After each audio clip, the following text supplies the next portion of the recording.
Pengalaman gue ikut sidang kasus pedofil yang menimpa gue 16 tahun yang lalu. Jadi April kemarin gue bikin Ustadz di Makassar itu di penjara karena kasus yang gue ungkap. 4 bulan kemudian baru ada panggilan sidang sebagai saksi. Kenapa? Karena kasus gue tuh lewat dari 12 tahun. Itu udah gak bisa lagi diungkap. Tapi ternyata ada korban baru di 2024. Korban pertama di 2004. 20 tahun. Akhirnya kasusnya bisa jalan lagi. Karena pas sidang pertama, gue juga dapat surat panggilan. Dan yang bikin gue kepikiran, kalau gue gak hadir, gue malah bisa dipidanakan. Gue tinggal di Jakarta. Masalahnya 2 kali gue ke Makassar dan semuanya biaya ditanggung sendiri. Hadirlah gue. Besokannya jam 12 gue udah datang, jam 1 sidang dimulai. Lo tahu sidang telat 3 jam. Kok bisa yang datang tepat waktu yang paling jauh dan hakim mulai baru jam 4? Terus dia yang marah-marah. Gak ramah lah buat anak. Sidang cuma bisa buat kesaksian 1 orang. Gue memohon karena gue paling jauh. Sidang difokuskan ke kesaksian gue. Semua korban, pendamping, saksi-saksi disuruh keluar. Di samping gue ada penuntut. Di sini 3 orang pembela pelaku dan 3 hakim.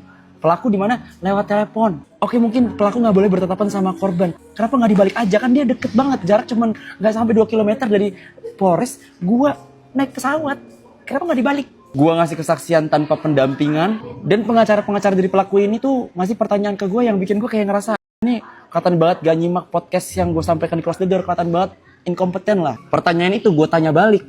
Apakah bapak sudah tonton sampai beres? Dia nggak ngejawab. Habis itu ada satu pengacara yang nyerang psikis gue karena dia tahu kalau gue masih trauma gitu. Dan bener gue emosional. Selesai gue kasih kesaksian. Bahkan gue makin sedih ketika pas hakim nanya bagaimana, apakah benar kesaksian yang sudah disampaikan. Terus pelaku bilang tidak yang mulia. Gue di situ cuma bisa ketawa.